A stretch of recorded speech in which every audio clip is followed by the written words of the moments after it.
Alors que François Bayrou est accusé d'avoir ignoré des faits de viol à Notre-Dame de Bétarame, le juge d'instruction de cette affaire affirme à Mediapart avoir bel et bien rencontré le Premier ministre, à l'époque, pour l'informer des sévices qui se déroulaient au sein du pensionnat. Voilà maintenant plus d'un an que le parquet de Pau mène une enquête sur une centaine de plaintes pour violences, agressions sexuelles et viols entre les années 1950 et 2010 à Notre-Dame de Bétarame, un pensionnat situé entre Pau et Lourdes. Ces plaintes concernent des violences physiques, des agressions sexuelles et pédocriminelles commises par des prêtres et des surveillants, ou même entre résidents. Le 5 février 2025, nos confrères de chez Mediapart indiquaient qu'au moins un des fils de François Bayrou avait été scolarisé dans cet établissement et qu'il avait été mis au courant des faits par le juge d'instruction chargé de l'affaire en 1998. Ce mercredi 12 février 2025, de nouvelles informations de Mediapart affirment que le Premier ministre était bel et bien au courant et aurait même fait part de son inquiétude à l'époque.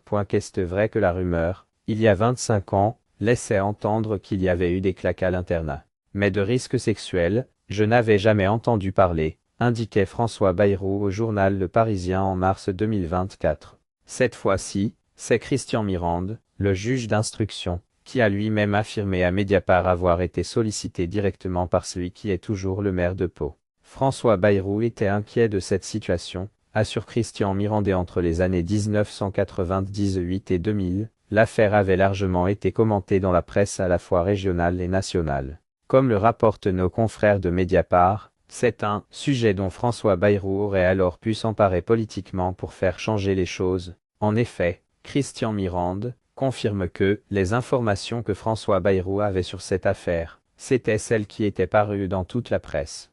Dans le microcosme local, tout le monde en parlait. D'après l'interviewé, il était inquiet de cette situation, puisque l'un de ses fils était scolarisé dans cet établissement. D'ailleurs, Christian Mirande avait appris plus tard que sa femme enseignait le catéchisme dans cet établissement et qu'elle s'était rendue aux obsèques du mis en cause après son suicide. Mais alors, pourquoi François Bayrou a-t-il choisi de balayer ces informations et nier toute rencontre avec le juge d'instruction à l'époque? C'est une question qui n'a, encore aujourd'hui, pas de réponse. À ce moment-là, il s'agissait officiellement de 2 viols sur mineurs, a rapporté le magistrat à la retraite. Je me souviens que François Bayrou n'arrivait pas à croire qu'il le père Caricart, mis en